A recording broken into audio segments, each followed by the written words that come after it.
Este talvez seja o próximo grande problema econômico do qual você vai escutar e pouca gente está falando sobre isso. O problema do crédito educacional americano.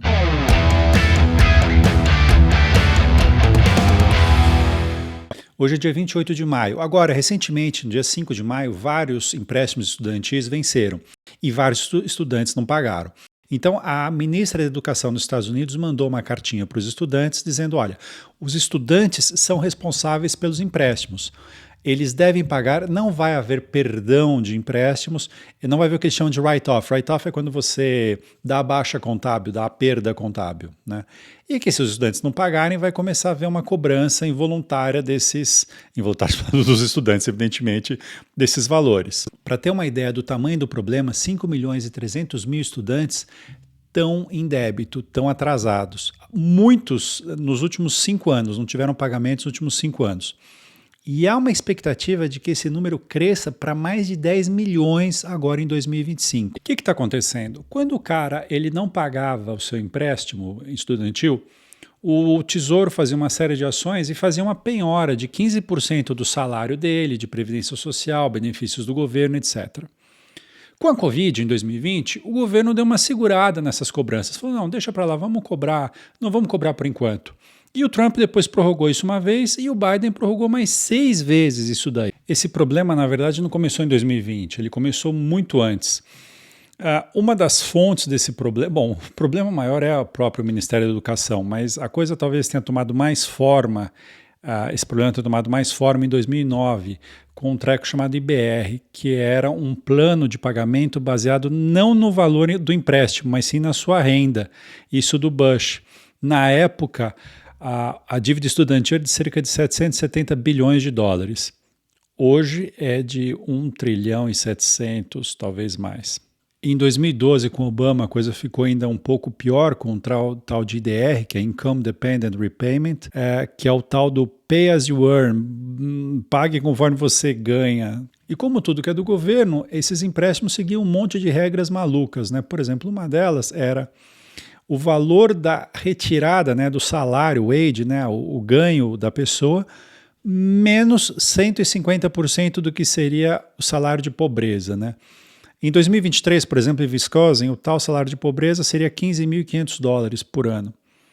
Isso, usando a tal regra dos 150%, seria 24 mil dólares. Então, se você ganhasse, vamos dizer, 55 mil dólares, o valor para entrar nesse cálculo seria os 55 mil dólares menos o tal salário de pobreza, que seria 15.500 dólares, vezes 150%, quer dizer, menos 24 mil dólares. Quer dizer, para efeito de pagamento do empréstimo, não é como se a pessoa ganhasse 55 mil dólares, é como se a pessoa ganhasse 31 mil dólares.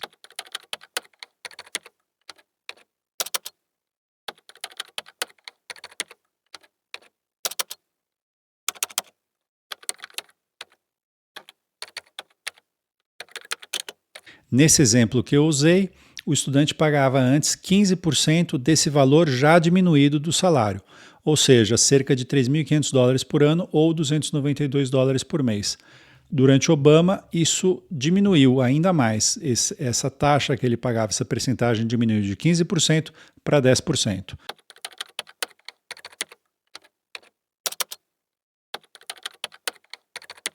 Eis então que a Suprema Corte abaixou um pouquinho mais esse valor.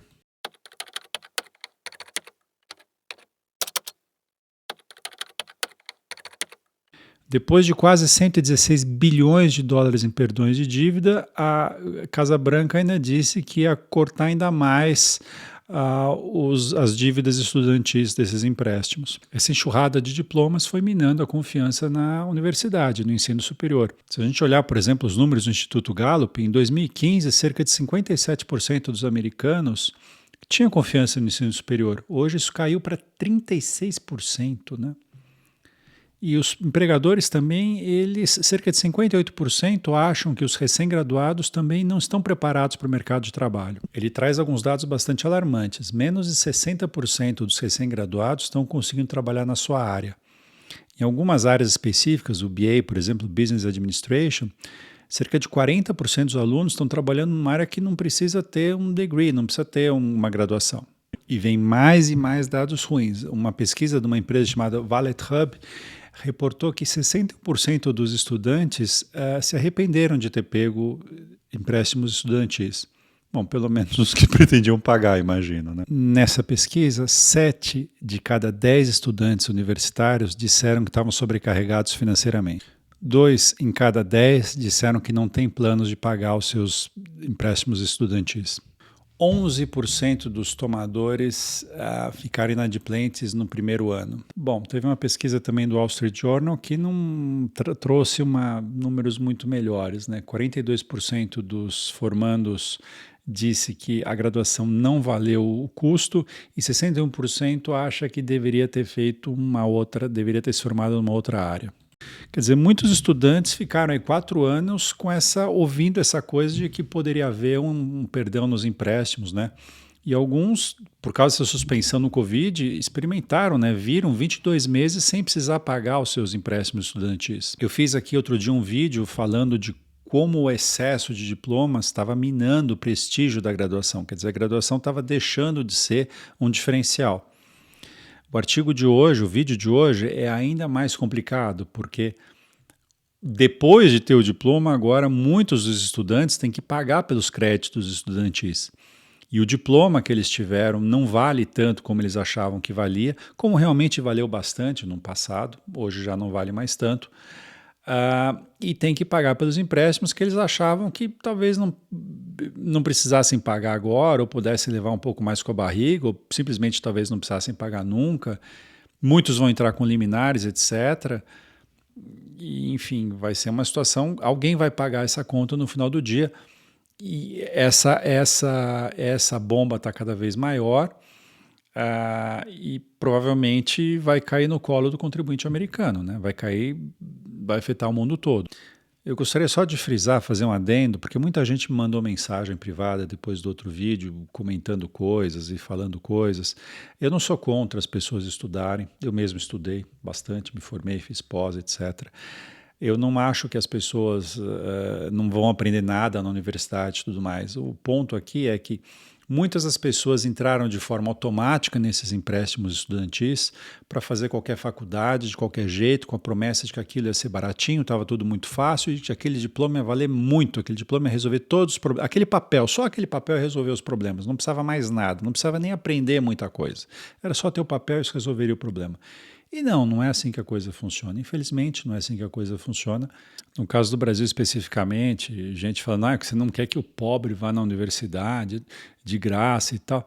É que a universidade ela não é de graça, é que tá, quer dizer, a sociedade inteira paga. Eu fiz aqui uma conta que a USP, por exemplo, se você pegar o orçamento da USP e você dividir pelo número de formandos, você chega num custo de cerca de 500 a 700 mil reais na média, por cada formando. E isso está sendo cobrado aonde? Isso está sendo cobrado no ICMS, que é um imposto sobre o consumo. Quer dizer, quem que está pagando isso para valer? É o pobre.